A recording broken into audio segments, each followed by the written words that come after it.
እንኳን ለግንቦት አራት በሰላም አደረሳችሁ።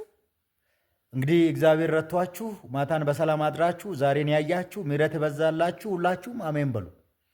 እናንተ አሁን እኔ ግንቦት አራት ግንቦት አንድ ግንቦት ሶስት ምናምን እያል ስናገር እንደ ቀልድ ነው የምታሳልፉ። በቃ እንደ ቀልድ ስክሮል ታደርጋለህ አይደል?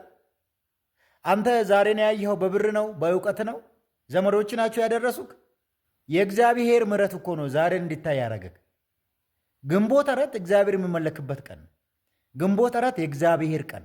ለእግዚአብሔር ቀን እንኳን በሰላም አደረሰ። በድጋሚ እኔ በራሴ አይደለም ኢየሱስ ነው ረቶኝ ዛሬን እንዲያ ይረደኝ የምትል አሜን በል።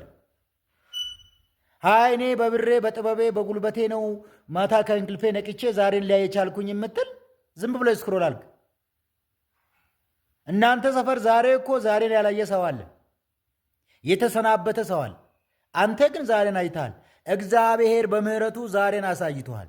እግዚአብሔር በምህረቱ ዛሬን ያሳያክ እንድታመልከው ነው። ለመልካም ስራ ነው፣ ለበጎ ስራ ነው።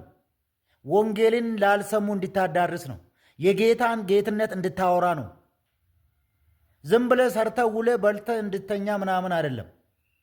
ዛሬ መታሰቢያነቱ ዮሴፍን ወንድሞቹ ሊገሉት ሲማማሉ ገለን እናጥፋው፣ ይህን ህልመኛ በእኛ ላይ ሊሾም ነው፣ በእኛ ላይ አለቃ ሊሆን ነው፣ እኛ ልንሰግድለት ነው፣ ስለዚህ ይሄኛውን እናጥፋ ብሎ ሲማማሉ እግዚአብሔር ደግሞ ታላቅ ወንድማቸው ሮቤልን ላከና ከነሱ እጅ ዮሴፍን ያስመለጠበት ቀን እንግዲህ። ስለዚህ ብዙዎቻችሁ ጠላት በእናንተ ሊገላችሁ እየተማማለ ካለበት ከጠላት እጅ ኢየሱስ አስመልጧቸዋል።